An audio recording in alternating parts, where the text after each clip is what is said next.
मैं आपको बता दूं, मैं थोड़ी सी इसमें क्लियरिटी करता हूं। 13-14 विधानसभा क्षेत्रों में हमारे लोग सीधा सीधा प्रभाव रखते हैं। हम सरकार अगर बना सकते हैं तो कहीं ना कहीं अगर हमारी नाराज़गी अगर सामने आएगी तो हम सरकार गिरा भी सकते हैं। जैसे हमारी फाइल पहले डेड पड़ी थी वैसे डेड नहीं है, कहीं ना कहीं तो हमारा काम पहुंचा है। और अगर ये चुनावों से पहले नहीं होता है तो उस केस में क्या होगा? चुनावों से पहले नहीं होता तो मैं असमर्थ हूँ अपने लोगों को समझाने के लिए। 4 लाख की जनसंख्या हमारी है 14-15 विधानसभा क्षेत्रों के अंदर, हम लोगों को नहीं समझा सकते। फिर लोग जो है वो नाराज ही रहेंगे और मुझे लगता है इससे हमारी पार्टी को जो है, बीजेपी पार्टी को जो है वो नुकसान होने वाला है और हो जाएगा। कुछ बुजुर्गों ने तो अपनी जान भी जो है वो इस टाइम वो खत्म हो चुके हैं, स्वर्गवास हो चुके हैं। जैसे हमारे धर्मदेव जी से एडवोकेट थे, उन्होंने बड़ी संघर्ष किया। पृथ्वीराज जी थे, वो भी स्वर्गवास हो चुके हैं। उन्होंने काफ़ी संघर्ष किया है, लेकिन इस संघर्ष को हमने निरंतर जारी रखा है। और मैं भी बीजेपी की विचारधारा से कहीं ना कहीं सहमत हूँ, सहमत था। अभी जो नाराजगी चल रही है वो अलग बात है, लेकिन विचारधारा से मैं जुड़ा हुआ था। और जब हमारी मांगे नहीं मानेंगे तो हमें थोड़ा सा दुख तो होगा। हमारी अपनी सरकार है, हम लोग जैसे मैंने कहा विधायक बना करके दे रहे हैं। चुनावों के दौरान हम पूरा सहयोग जितना हमसे हो सकता है वो हम पूरे समाज को इकट्ठा करके लेकर चलते हैं और सरकार बनाने में अपनी भूमिका निभाते हैं। यदि वही सरकार के नुमाइंदे हमारी बात को नहीं सुनेंगे, बात को नहीं रखेंगे तो नाराजगी कहीं ना कहीं तो होगी। देखिए, आपने कहा कि बीजेपी समर्थित हैं आप लोग जितने भी हैं, परंतु अगर देखा जाए तो कांग्रेस ने इसका ऐलान कर दिया कि जैसे वो आएंगे वो रेवेन्यू रिकॉर्ड को ठीक करेंगे। तो ऐसा क्यों नहीं है कि आप बीजेपी मतलब कांग्रेस की साइड क्यों नहीं हो रहे हैं? देखो, ऐसा है कि कुछ लोग हमारे कांग्रेस से भी कुछ जुड़े हुए हैं। उनके साथ क्या बातें हुई क्या नहीं मुझे नहीं पता, लेकिन वो जैसे उनको बताना है कि वो कहते हैं हम अपना घोषणा पत्र में डालेंगे। आप लोगों को हमने बहुत ज़्यादा सहयोग दिया है। आप लोग जो भी सत्ता सुख भोग रहे हैं वो हम लोगों का ही, आप लोग सभी को सहयोग है। आप हमें दरकिनार ना कीजिए। और जैसे कि कुछ शब्द बड़े नेता द्वारा यूज़ किए गए हैं कि आधे अधूरे गद्दी भी हैं, तो वैसे शब्दों का इस्तेमाल ना करें, क्योंकि उन्होंने तो 30-30, 40-40 साल जो है वो सत्ता सुख भोग लिया है। लेकिन आने वाली आगे युवा पीढ़ी के लिए वो कांटे बिछा करके ना जाएं। हमें प्यार मोहब्बत से रहने दें, हम गद्दी उपजाति के टुकड़े ना करें। तो आप कह रहे हैं कि 2003 में हट गया है, परंतु उसके बाद क्या ये लगातार लड़ाई चल रही थी या फिर ये अभी अचानक से जब ये इलेक्शन का टाइम आ रहा है तभी है? पहली बार जो है वो विशाल नेहरिया ने वहाँ पर बोला, वो उनकी मजबूरी बन गई, क्योंकि उनसे पहले राकेश चौधरी जी ने पूरा मुख्यमंत्री महोदय के सामने ये बात रखी थी कि इनके साथ जो गद्दी साहब जोड़ा जाए, इनकी जायज़ मांग है। तो उन्होंने मजबूरन पहली बार किसी गद्दी लीडर ने किसी मंच पर बोली। इसके अलावा किसी भी गद्दी लीडर ने आज तक किसी भी बड़े मंच पर आकर के कैमरे के सामने बात नहीं बोली, क्योंकि जब इलेक्शन आते हैं तो हमें वो अपना भाई बोलते हैं। और धर्मशाला में अगर धर्मशाला विधानसभा क्षेत्र की बात की जाए तो अब वो अपने आप को 24,000 बताते हैं। अगर 24,000 वो हम लोग को गिनती करके बताते हैं, ये स्टंट उनका है। यदि हम आपके साथ गद्दी नहीं है तो आप अपने आप को 8,000 की गिनती बताइए ना। 15-16,000 तो हम लोग हैं जिन्हें आप गद्दी ही नहीं मानते। ये स्टंट तो उनका है। जब इलेक्शन आते हैं तो हमें वो अपना भाई मानते हैं, और जब इलेक्शन खत्म हो जाते हैं तो उसके बाद हमें वो पूछते हैं। बार बार जब भी कैमरे के सामने कोई भी आता है, नेता आता है, मुख्यमंत्री आते हैं, कोई भी आता है, तो वो हमेशा बोलता है कि जायज़ है और इसको कर दिया जाएगा, परंतु इतने लंबे समय से हो क्यों नहीं रहा? इसका है क्या? इसका कारण ये है कि जो हमारे गद्दी नेता हैं वो हमारे साथ कहीं भी खड़े नहीं। गद्दी कम्युनिटी के ही नेता हैं, वो ये इल्ज़ाम लगा रहे हैं कि ये लोग जो है एक स्टंट मार रहे हैं, नेतागिरी कर रहे हैं, इसलिए ये शब्द जोड़ने की बात कर रहे हैं, परंतु इसमें कोई सच्चाई नहीं। वो चाहते नहीं है कि हम लोग भी जो है अपना जो मान सम्मान हम पाएँ, और वो बिल्कुल ही वो गलत बोलते हैं, निराधार बातें वो करते हैं। यदि हम गद्दी नहीं है तो आप खुल कर आके बोले, कैमरे के सामने आके करके बोले कि लोग गद्दी नहीं है। तो मुख्यमंत्री महोदय ने एक लेटर भी इशू किया है जिसमें साफ साफ लिखा है कि notification to be issued positively. वो लेटर जो उन्होंने राजस्व सेक्रेटरी को भेजा हुआ है, जो ओंकार चंद शर्मा जी हैं, वो भी हमारी कम्युनिटी से आते हैं। उनके टेबल में फाइल आज 1.5 महीना हो गया, उनके टेबल में फाइल पड़ी है। 12 अगस्त 2022 को वो उनके लेटर ऑफिस में वो लेटर गया है, आज तक कोई कार्रवाई नहीं हुई है। अगर नहीं ये सॉल्व होता है इशू, तो उसके बाद क्या कोई इरादा है इलेक्शन में उतरने का, चुनावों को नहीं? तो हमें उनके घोषणा पत्र पर कहीं ना कहीं विश्वास करना पड़ेगा। तो हो सकता है अगर हमारा काम बीजेपी सरकार ने नहीं किया तो हमारे लोगों का रुख जो वो कांग्रेस की तरफ जो है वो बढ़ सकता है। और आप ये भी देख लीजिए कि कांग्रेस से ही क्यों हमेशा सिर्फ एक सीट गद्दी नेता को आती है, जो भरमौर से आती है, जो ट्राइबल के लिए रिजर्व है। वहाँ से क्यों नहीं 3-3, 4-4 नेता गद्दी लीडर्स के आते हैं? हमारे लोग अधिकतर भाजपा समर्थित है, इसलिए 4-4 MLA हम उनको बना करके भाजपा को देते हैं। और हम सेंटर में भी MP की सीट भी जो जितवा के भारी बहुमतों से जिता कर देते हैं। तो हमारी सरकार को अगर हम भाजपा समर्थित जाते हैं, हमारे भाजपा के नुमाइंदे चुनकर आते हैं, तो उनके हमें हमारा ख्याल करना चाहिए। वो क्यों हमारे इस मुद्दे से मुँह फेर लेते हैं, हमें इस चीज़ की समझ नहीं। और जब हमारे लोग अपने सर्टिफिकेट बनवाने के लिए विभाग के पास गए तो उन्होंने हमें सीधे मना कर दिया कि बोले आप लोग गद्दी नहीं हो तो आपका ट्राइबल का सर्टिफिकेट नहीं बन सकता।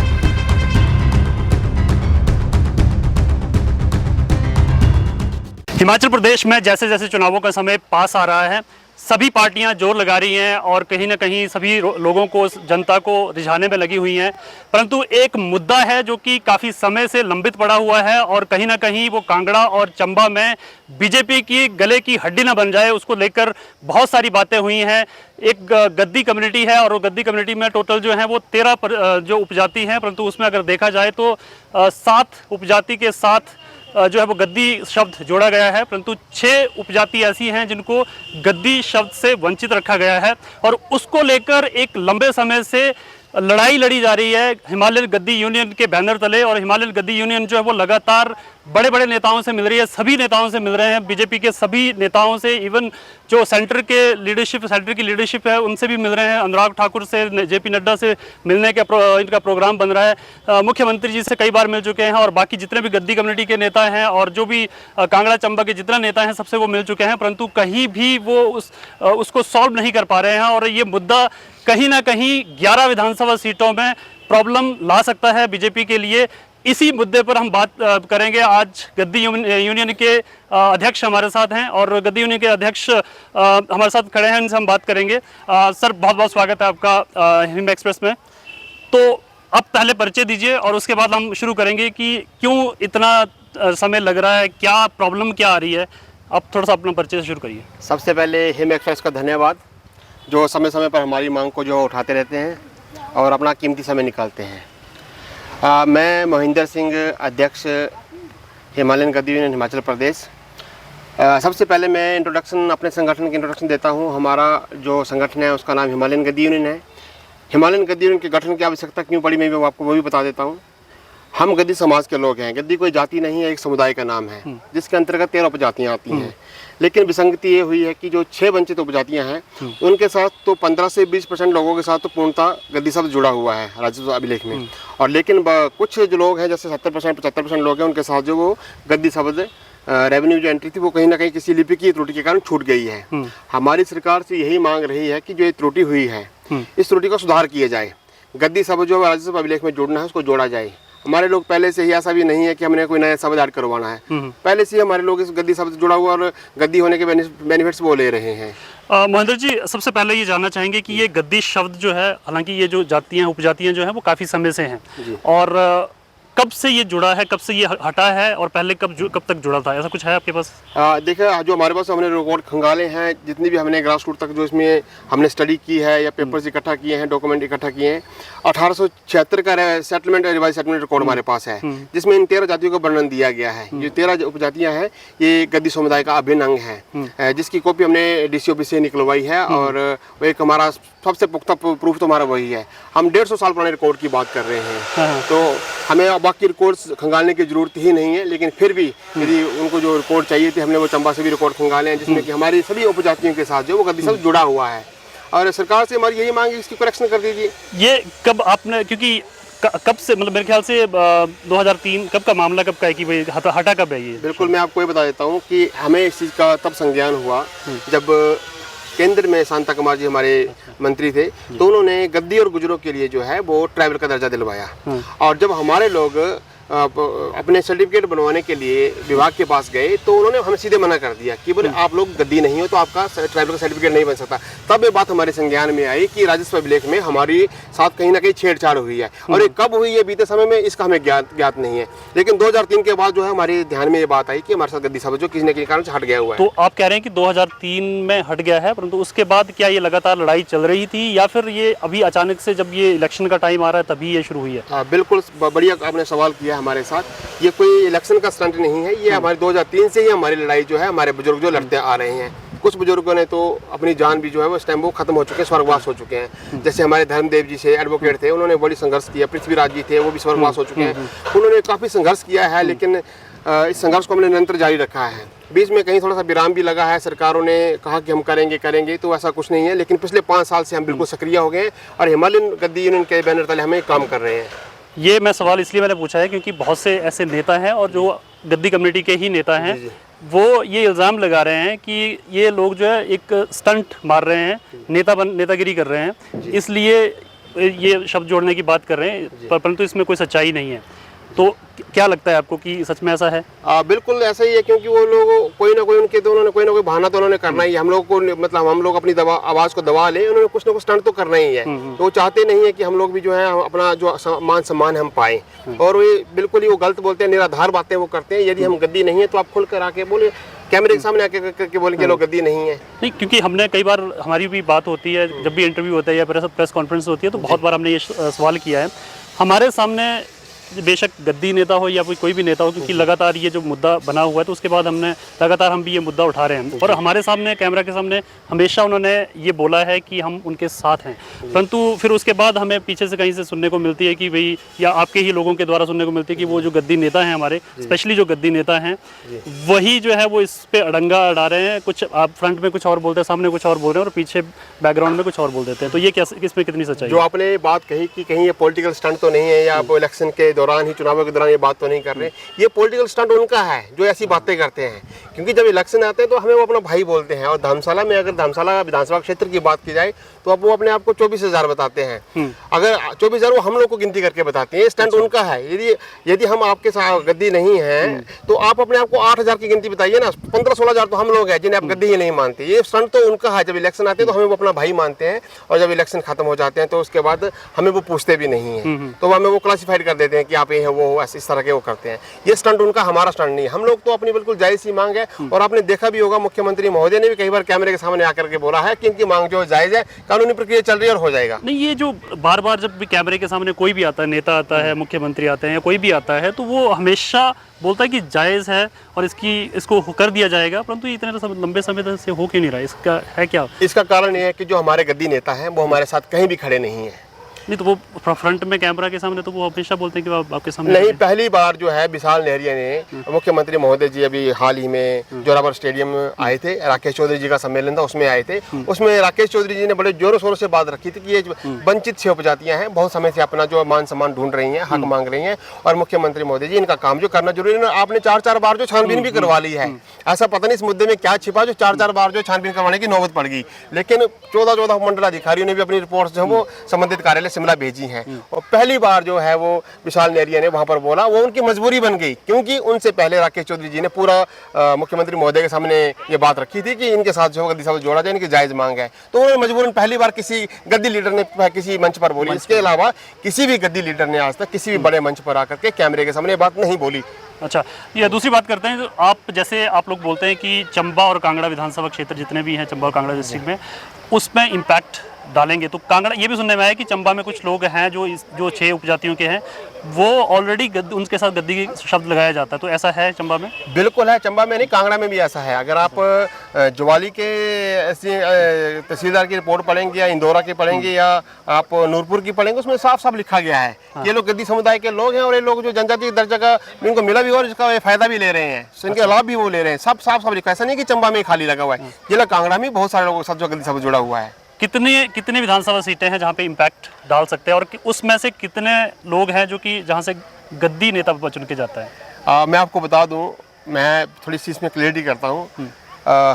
13-14 विधानसभा क्षेत्रों में हमारे लोग सीधा सीधा प्रभाव रखते हैं। हम सरकार अगर बना सकते हैं तो कहीं ना कहीं अगर हमारी नाराजगी अगर सामने आएगी तो हम सरकार गिरा भी सकते हैं। हमारी ऐसी कोई मंशा नहीं है हम सरकार के खिलाफ कोई ऐसा मोर्चा खोलें। हमारी तो सीधी सीधी मांगे हमारा काम कर दे। हमारे लोग जैसे चुरा, भरमौर, चंबा, डलहौजी, भटियात, नूरपुर, पालमपुर, ज्वाली, शाहपुर, धर्मशाला और बैजनाथ, इन क्षेत्रों में हमारे लोग रहते हैं। और हर जगह मैं बता दूं, जैसे शाहपुर और धर्मशाला जैसा जो एरिया है वहाँ तो जनसंख्या जो है 15 से 18,000 भी है, और शाहपुर में तो हमारे 22 से 24,000 लोग हैं, और भरमौर में हमारे काफ़ी लोग हैं, और हर जगह मिनिमम जो है 5,000 तो कम से कम है ही है। और नगरोटा विधानसभा वहाँ भी हमारे लोग रहते हैं, कांगड़ा में भी कुछ एक लोग रहते हैं। मतलब 14-15 विधानसभा क्षेत्रों में हमारे लोगों का प्रभाव है।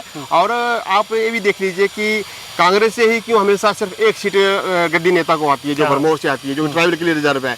वहाँ से क्यों नहीं 3-3, 4-4 नेता गद्दी लीडर्स के आते? हमारे लोग अधिकतर भाजपा समर्थित है, इसलिए 4-4 एमएलए हम उनको बना करके भाजपा को देते हैं, और हम सेंटर में भी एमपी की सीट भी जो जितवा के भारी बहुमतों से जिता कर देते हैं।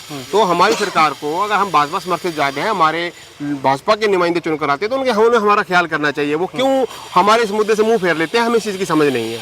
अच्छा, अगर दूसरा देखा जाए तो अभी आप ये जो राकेश चौधरी जी का एक सम्मेलन जनसभा हुई थी जिसमें मुख्यमंत्री आए थे, तो उसमें बड़े जोरों शोरों से उठकर आया था कि मोहिंदर को भी हम वापस जो बीजेपी में शामिल कर लिया हमने। तो वो क्या था, मतलब वो आप बीजेपी में शामिल हुए थे या क्योंकि आप अगेंस्ट है, अभी देखा जाए तो आप अपने जो मांगों को लेकर वो एकदम सरकार के खिलाफ आप चल रहे हैं, परंतु एक बड़ा मैसेज देने की कोशिश की गई वहाँ मंच से, और जो फोटो भी वायरल किए गए कि भाई मोहिंदर को दोबारा से हमने जो बीजेपी में शामिल कर लिया है। तो वो उसके बारे में थोड़ा सा बताएंगे आप? इस पर मैं ये बात रखना चाहूँगा कि हमारा देश एक लोकतांत्रिक देश है और एक लोकतांत्रिक ढांचे में हम जी रहे हैं, और लोग कहीं ना कहीं किसी न किसी पार्टी से जुड़े हुए हैं, अपने अपनी विचारधारा के लोग हैं, और मैं भी बीजेपी की विचारधारा से कहीं ना कहीं सहमत हूँ, सहमत था। अभी जो नाराजगी चल रही है वो अलग बात है, लेकिन विचारधारा से मैं जुड़ा हुआ था। और जब हमारी मांगे नहीं मानेंगे तो हमें थोड़ा सा दुख तो होगा। हमारी अपनी सरकार है, हम लोग जैसे मैंने कहा विधायक बना करके दे रहे हैं। चुनावों के दौरान हम पूरा सहयोग जितना हमसे हो सकता है वो हम पूरे समाज को इकट्ठा करके लेकर चलते हैं और सरकार बनाने में अपनी भूमिका निभाते हैं। यदि वही सरकार के नुमाइंदे हमारी बात को नहीं सुनेंगे, बात को नहीं रखेंगे, तो नाराजगी कहीं ना कहीं तो होगी ही होगी। इसलिए शायद उन्हें हो सकता है कि जो मेरी नाराजगी चल रही थी कि मैं काफ़ी दिनों से कैमरे के सामने आकर के सरकार को कोस भी रहा था कि आप हमारा काम क्यों नहीं कर रहे हो। 4 बार छानबीन करवाने के बाद इस केस में ऐसा क्या छिपा, कोई सीबीआई की जांच तो इस केस में होनी नहीं है, राजस्व अधिकारी ने जो जांच पड़ताल करनी वो उन्होंने करके आगे भेज दी हुई है। इससे ज़्यादा वो नाराजगी मेरी चल रही थी, तो इसलिए मंच से कहा गया कि मुझे भी लगा कि कहीं ना कहीं सीएम साहब ने संज्ञान लिया है। अगर हमारा केस कहीं पहुंचा है तो मुख्यमंत्री महोदय की ही ये देन है, उनका ही सहयोग से ही ये काम मामला जो हमारा काबी छानबीन से ऊपर पहुंचा है। लेकिन ये सिर्फ मेरा इतना ही कहना है कि मैं नाराज चल रहा था कि पार्टी हमारा काम नहीं कर रही है। विचारधारा मेरी थी। अभी भी अगर देखा जाए तो काम तो हुआ नहीं है, काम अभी भी नहीं हुआ, लेकिन जैसे हमारी फाइल पहले डेड पड़ी थी वैसे डेड नहीं है, कहीं ना कहीं तो हमारा काम पहुंचा है। और अगर ये चुनावों से पहले नहीं होता है तो उस केस में क्या होगा? चुनावों से पहले नहीं होता तो मैं असमर्थ हूँ अपने लोगों को समझाने के लिए। 4 लाख की जनसंख्या हमारी है 14-15 विधानसभा क्षेत्रों के अंदर, हम लोगों को नहीं समझा सकते, फिर लोग जो है वो नाराज ही रहेंगे, और मुझे लगता है इससे हमारी पार्टी को जो है, बीजेपी पार्टी को जो है वो नुकसान होने वाला है और हो जाएगा। इसी से जुड़ा हुआ एक और सवाल है, जैसे कि आपने कहा कि बीजेपी समर्थित हैं आप लोग जितने भी हैं, परंतु अगर देखा जाए तो कांग्रेस ने इसका ऐलान कर दिया कि जैसे वो आएंगे वो रेवेन्यू रिकॉर्ड को ठीक करेंगे। तो ऐसा क्यों नहीं है कि आप बीजेपी मतलब कांग्रेस की साइड क्यों नहीं हो रहे हैं? देखो ऐसा है कि कुछ लोग हमारे कांग्रेस से भी कुछ जुड़े हुए हैं, उनके साथ क्या बातें हुई क्या नहीं मुझे नहीं पता, लेकिन वो जैसे उनका बताना है कि वो कहते हैं हम अपना घोषणा पत्र में डालेंगे। घोषणा पत्र में जिस दिन डालेंगे उस देखेंगे। अगर घोषणा पत्र में डालते तो मुझे लगता है अगर कांग्रेस घोषणा पत्र में डालती है, घोषणा पत्र एक ऐसा पत्र है यदि उस पर वो खरा नहीं उतरते तो उसे कोर्ट में भी चैलेंज किया जा सकता है। तो हमें उनके घोषणा पत्र पर कहीं ना कहीं विश्वास करना पड़ेगा। तो हो सकता है अगर हमारा काम बीजेपी सरकार ने नहीं किया तो हमारे लोगों का रुख जो वो कांग्रेस की तरफ जो है वो मुड़ सकता है। अगर नहीं ये सॉल्व होता है इशू तो उसके बाद क्या कोई इरादा है इलेक्शन में उतरने का, चुनावों को लेकर कुछ है? नहीं, चुनावों में उतरने का हमारा कोई इरादा नहीं है, लेकिन यह है कि हम जो अपना सहयोग है वो एक तरफा करेंगे। अच्छा, तो मतलब जिसको चाहेंगे, अगर कांग्रेस ने अगर हाँ कर दी है तो अगर वो अगर बीजेपी सरकार ने हमारा काम नहीं किया तो मुझे लगता है हमारे लोग काफ़ी नाराज होंगे, क्योंकि बहुत ही जस्टिफाइड सा हमारा केस है, कुछ करने को इसमें नहीं रह गया। अच्छा। तो मुख्यमंत्री महोदय ने एक लेटर भी इशू किया है जिसमें साफ साफ लिखा है कि notification to be issued positively. वो लेटर जो उन्होंने राजस्व सेक्रेटरी को भेजा हुआ है, जो ओंकार चंद शर्मा जी हैं, वो भी हमारी कम्युनिटी से आते हैं। उनके टेबल में फाइल आज 1.5 महीना हो गया, उनके टेबल में फाइल पड़ी है। 12 अगस्त 2022 को वो उनके लेटर ऑफिस में वो लेटर गया है, आज तक कोई कार्रवाई नहीं हुई है। अच्छा जी, कोई मैसेज देना चाहते हैं? क्योंकि अभी लग तो नहीं रहा कि काम इतनी इजीली होगा, शायद टाइम लगता भी होगा इतना। कोई ऐसा कोई स्पेसिफिक मैसेज देना चाहते हैं कि सरकार के लिए या फिर ओपोजिशन के लिए? सबसे पहले तो मैं मैसेज अपने जो हमारे गद्दी नुमाइंदे जिनको हमने चुनकर भेजा है उनके लिए मेरा मैसेज रहेगा कि आप लोगों को हमने बहुत ज़्यादा सहयोग दिया है। आप लोग जो भी सत्ता सुख भोग रहे हैं वो हम लोगों का ही, आप लोग सभी को सहयोग है। आप हमें दरकिनार ना कीजिए। और जैसे कि कुछ शब्द बड़े नेता द्वारा यूज़ किए गए हैं कि आधे अधूरे गद्दी भी हैं, तो वैसे शब्दों का इस्तेमाल ना करें, क्योंकि उन्होंने तो 30-40 साल जो है वो सत्ता सुख भोग लिया है, लेकिन आने वाली आगे युवा पीढ़ी के लिए वो कांटे बिछा करके ना जाएं। हमें प्यार मोहब्बत से रहने दें, हम गद्दी उपजाति के टुकड़े ना करें और हमारा सहयोग करें। एक मैसेज मेरा उनके लिए रहेगा। और दूसरा मैसेज मेरा जयराम सरकार को ये रहेगा कि हम नहीं चाहते कि बीजेपी सरकार को कोई नुकसान हो। आप जल्द से जल्द आचार संहिता से पहले हमारी जो है नोटिफिकेशन करें और हमारे हाथ में दें, और यही मेरा सरकार को मैसेज रहेगा।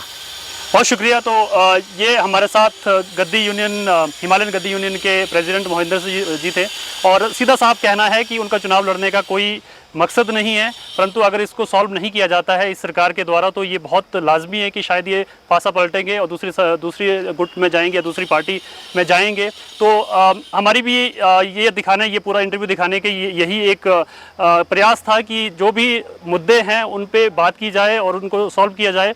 बहुत बहुत शुक्रिया हिम एक्सप्रेस टीवी के साथ जुड़ने के लिए।